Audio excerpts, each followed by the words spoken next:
Sonu, what's this? It's an orange. Oh, how's the orange? The orange is tasty. जब मोनू को पता चल गया कि सोनू के हाथ में ऑरेंज है तो उसने उसी ऑरेंज के बारे में पूछते हुए दी ऑरेंज बोला। House the orange? ऑरेंज कैसा है? अब कुछ नया सीखते हैं। मान लो आपके घर के बिल्कुल बाहर कोई अपनी कार पार्क करके चला जाता है। अब आपको अपनी बाइक निकालनी है पर रास्ता नहीं है। आप परेशान होकर आवाज लगाते हो, किसकी कार है ये? इस क्वेश्चन को इंग्लिश में कैसे पूछना है? किसकी चीज है ये? किसका सामान है ये?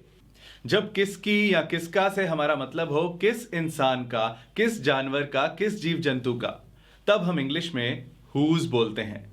हुज यानी किसका या किसकी।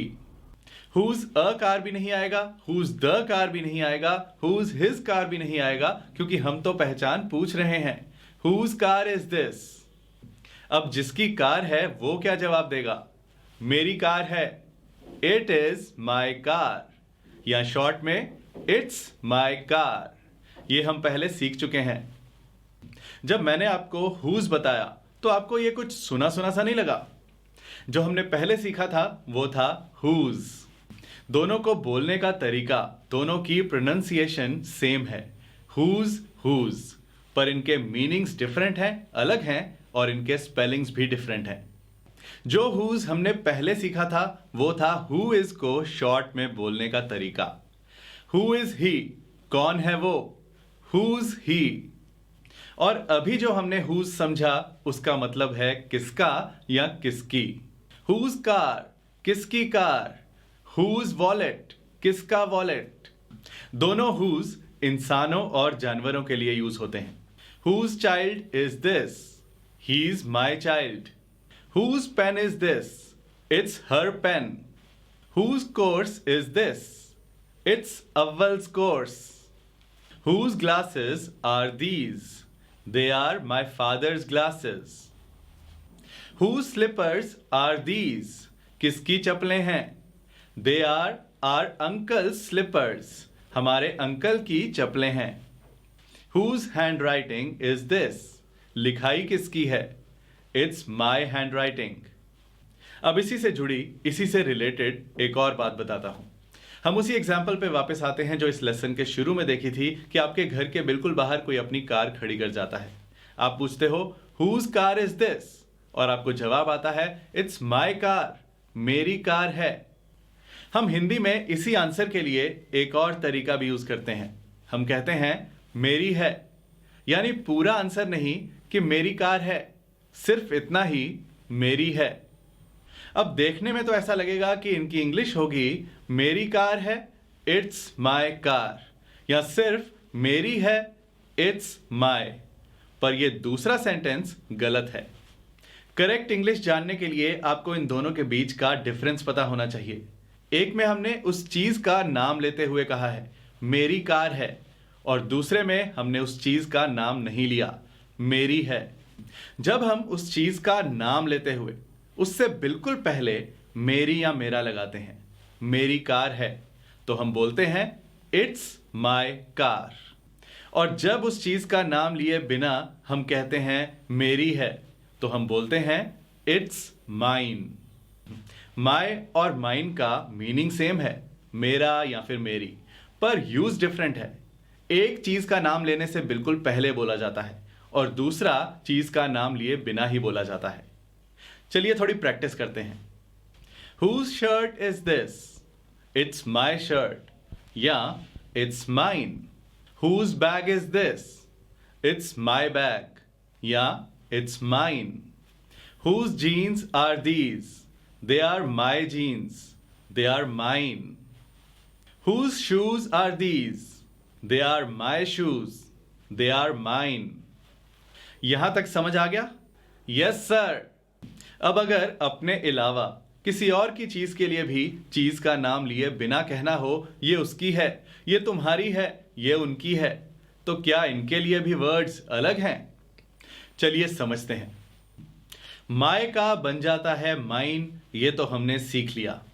अव्वल्स अव्वल्स ही रहता है, यानी किसी का नाम लेकर अगर हम बोलते हैं तो वो नहीं बदलता। हिज ही रहता है, वो भी नहीं बदलता। हर्स बन जाता है, लास्ट में एस लग जाता है और ज की आवाज आती है हर्स।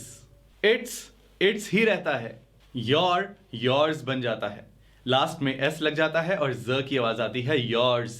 आर्स बन जाता है, एस लग जाता है और ज की आवाज आती है आर्स। देर्स बन जाता है, इसमें भी लास्ट में एस लग जाता है और ज की आवाज आती है देर्स। आपने देखा कि वो सब वर्ड्स चेंज नहीं हुए जिनके लास्ट में एस पहले से ही था, और जिनमें नहीं था उनमें लग गया। सिर्फ माय ही उस रूल से बाहर है, एक्सेप्शन है, जिसमें माय का माइज नहीं माइन होता है। सर इसकी भी प्रैक्टिस करवा दो ना। श्योर। सर श्योर मतलब? सर्टनली। सर सर्टनली मतलब? इन दोनों में से कोई भी बोल सकते हो जब सामने वाले को हां में कहना हो जरूर या फिर बिल्कुल। जो सेंटेंसेस मैं आपको बताने वाला हूं उन्हें साथ साथ बोलना, चाहे आपको साथ साथ पॉज क्यों ना करना पड़े। और अगर ये टॉपिक आपने लाइफ में पहली बार सुना है तो इस लेसन को देखने के बाद दोबारा से देखना और साथ साथ इन सेंटेंसेस को लिखना। Whose phone is this? It's her phone. It's hers. Whose jacket is this?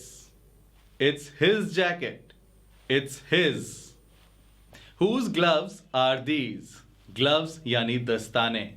They are Fardeen's gloves. They are Fardeen's. लिखते हुए इन दोनों वर्ड्स में अपॉस्ट्रॉफी मिस मत करना। Whose house is this? It's our house. It's ours. Whose Insta profile is this? It's my profile. It's mine. Whose earphones are these? English में earphones को plural माना जाता है क्योंकि नीचे से ये चाहे एक होता है लेकिन ऊपर से इसके दो पार्ट्स हो जाते हैं। They are my brother's earphones. They are my brother's. जरूरी नहीं कि वो चीज पूछने वाले के पास ही पड़ी हो, वो दूर इशारा भी कर सकता है। Whose laptops are those? They are their laptops. They are theirs. याद रखना कि whose सिर्फ इंसानों के लिए, जानवरों के लिए। किस इंसान का सामान है ये, किस इंसान की चीज है ये, किस जानवर का पट्टा है ये, किस जानवर की पॉटी है ये। वैसे एक बहुत अच्छी एग्जाम्पल आपको बताता हूं। मान लो आप सिनेमा हॉल में मूवी देख रहे हो। मूवी के दौरान किसी का फोन बजने लगता है, रिंग होने लगता है। आप इरिटेट होकर पूछते हो किसका फोन है ये? Whose phone is this? इस तरह से इन सेंटेंसेस को आप अपनी डेली लाइफ में यूज कर सकते हो। वैसे मुझे पता है कि सिनेमा हॉल में अगर आप इरिटेट होते हो तो आप आवाज नहीं लगाते किसका फोन है ये, चुपचाप से अपने साथ वाले को बोल देते हो किसका फोन है ये, क्योंकि आपको पता है कि अगर आपने आवाज लगाई तो हो सकता है उधर से ये आवाज आए, बताऊं मैं तुम्हें किसका फोन है। इसकी इंग्लिश भी सीखेंगे लेकिन आगे चलकर। सेल्फ सर्विस वाले रेस्टोरेंट में जब आप अपना खाना लाने के लिए उठते हो तो कई बार आपकी सीट पर कोई और बैठने आ जाता है। आप कहते हो ये मेरी सीट है, दिस इज माई सीट। आप इसे हिंदी में एक और तरीके से भी तो बोलते हैं, ये सीट मेरी है।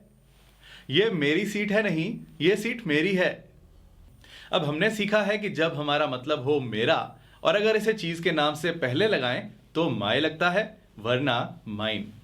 तो इस सेंटेंस में ये सीट मेरी है, इसमें हम बोलेंगे दिस सीट इज माइन, क्योंकि हमने यहां कहा ये सीट, दिस सीट, और बाद में कहा मेरी है, is mine.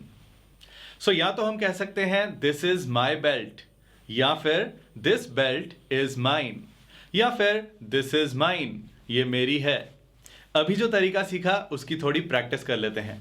This is his car, this car is his.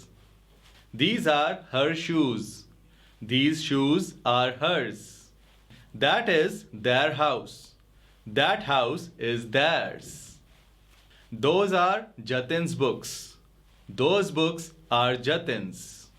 It's my brother's bike, this bike is my brother's। याद रहे कि ब्रदर्स में अपॉस्ट्रोफी लगाने से ही मतलब निकलेगा भाई की, वरना मतलब होगा एक से ज्यादा भाई। ब्रदर का plural. They are our bottles. The bottles are ours. Whose phone is this? It's my phone.